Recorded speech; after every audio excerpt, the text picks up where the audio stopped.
Hello and welcome to History Pulse. Today, we're diving into a story that sounds like it's straight out of a science fiction movie, but it's a powerful, real-life testament to a mother's love, medical innovation, and the sheer will to live. It's the story of how a mother, even after death, gave life. Our story begins in 2017 with a 21-year-old Brazilian woman named Frankie Landa Silva. She was happily married to a husband, Muriel, and they were already proud parents to a young daughter. Their family was about to get bigger, as Franklin was pregnant with twins.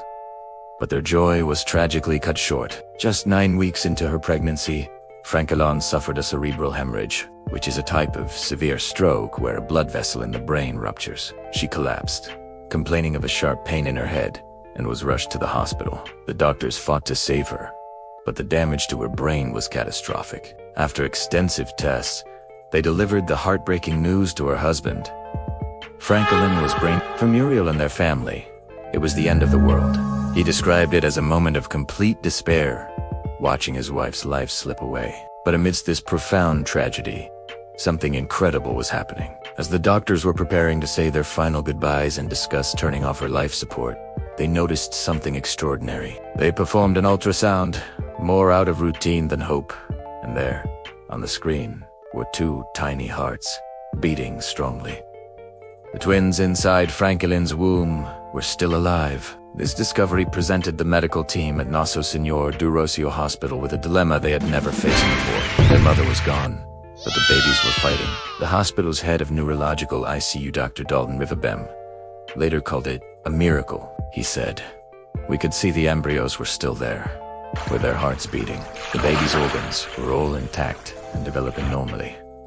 So, the doctors, together with Franklin's devastated husband, made a monumental decision. A decision that would push the boundaries of medicine and create a new chapter in medical history. They decided to try and save the twins. They would keep Franklin's body alive on life support machines, turning her into an incubator for her own unborn children. This was an unprecedented undertaking.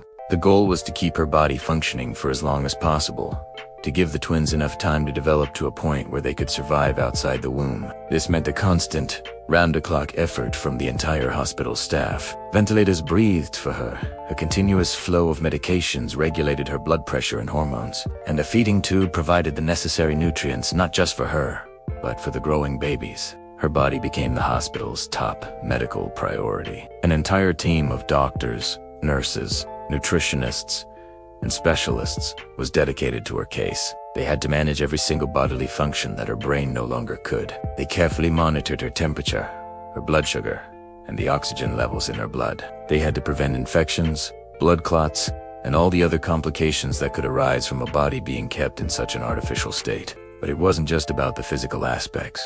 The team understood the importance of the environment for the developing babies. They believed that the babies could still sense the world around them. So, the staff started talking to the babies. They would gently stroke Franklin's belly, telling the twins how much they were loved. Nurses would sing to them, and a music therapist was even brought in to play calming melodies. Her husband, Muriel, visited every single day. He would sit by her side, talk to his unborn children, and tell them about their mother. He would say, "Daddy is here. I love you."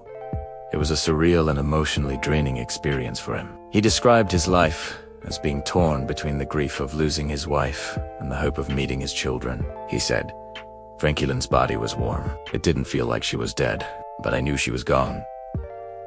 The community rallied around the family. People from all over Brazil sent clothes, diapers, and toys for the twins. The hospital itself became a place of hope and prayer.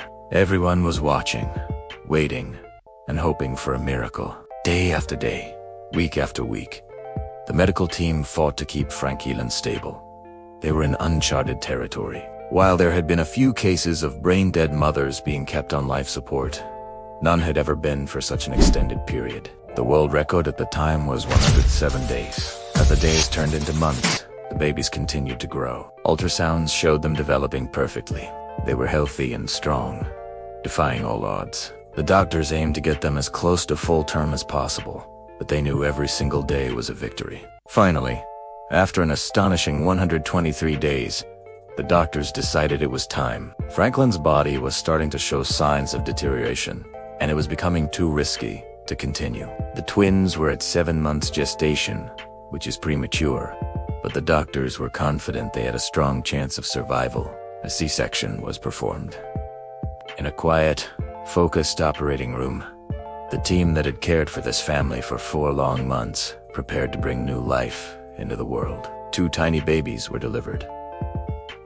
A boy named Asaf and a girl named Anna Victoria weighed 1.4 kilograms, and her brother Asaf weighed 1.3 kilograms.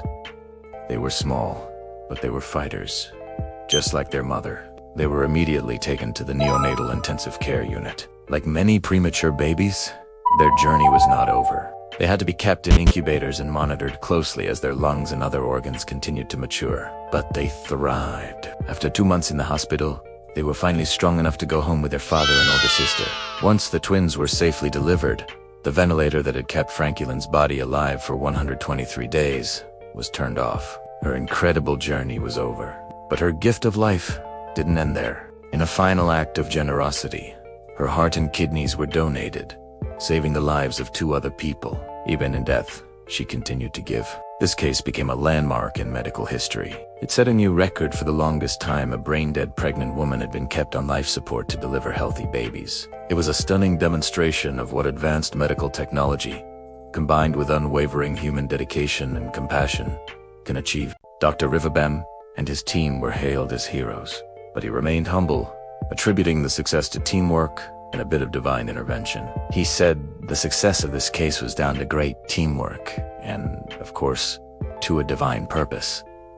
For Muriel, it was a bittersweet victory. He had his 2 beautiful new children, but he had to raise them without their mother. He called them a miracle, a reminder of his wife's love and strength. He vowed to tell them the incredible story of how their mother, even after her life had ended, fought for 123 days to bring them into the world. The story of Frankelin and the twins is a profound reminder of the strength of the human spirit and the unbreakable bond between a mother and her children. It shows us that even in the face of the darkest tragedies, miracles can happen, and life, in its mysterious and powerful way, can find a way to triumph. Doctors and nurses like these are the true benefactors of humanity, pushing the limits of science with hearts full of compassion. Thank you for joining us on History Pulse for this incredible story. If you were moved by this video, please give it a like, share it with others, and don't forget to subscribe for more amazing stories from our past and present. We'll see you in the next one.